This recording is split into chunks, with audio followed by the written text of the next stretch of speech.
Kairi Sane is back in WWE. However, did they make the right decision regarding creative with her return? Well, in this video, we're going to break it down and examine that because Kairi Sane is put in a very important position on the card and on television and on SmackDown alongside Bayley and Io Sky and Dakota Kai, even though she's injured. Look, Kairi Sane is interesting, and I've loved what she's done post WWE. So briefly, history lesson. She got over years ago as a lovable babyface, right?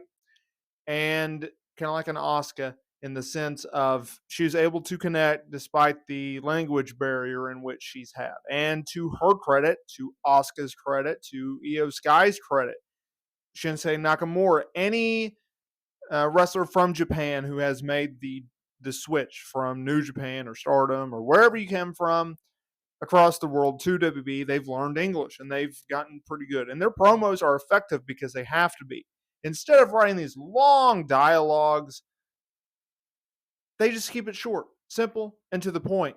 And it's more effective that way. So, anyways, she left in 2020 during the pandemic, went back to Japan and worked for Stardom and New Japan and their parent company, Bushiroad, and even feuded with Mercedes Moné. She actually dropped the IWGP Women's Championship to Mercedes Moné, the former Sasha Banks, earlier this year.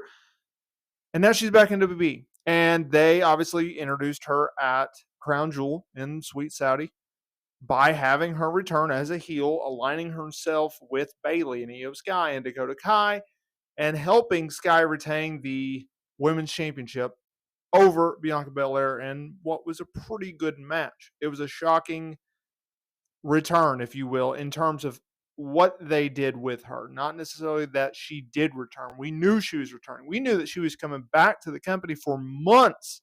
It was reported. It's just a matter of when. She had to finish up her commitments with Stardom and New Japan and everybody. And what she was able to create outside of the company, she has brought in and intensified it. Gone is this lovable baby face, and instead is this dark, just, I don't want to call her evil, but like just this dark hatred type of person. And I love the fact that they brought her back like that. I love the fact that on a recent episode of SmackDown, the company addressed, hey, she has a history with Bayley. Hey, Bayley was the one that laid her out. Bayley was the one that was the reason that she left WWE in storyline, right? With the whole backstage attack angle. I loved it. So did WWE do the right thing with Kairi Sane in her return? Absolutely. I love what they've done with her. Triple H is brilliant for what he's done with her. And I look forward to seeing what they do with her going forward.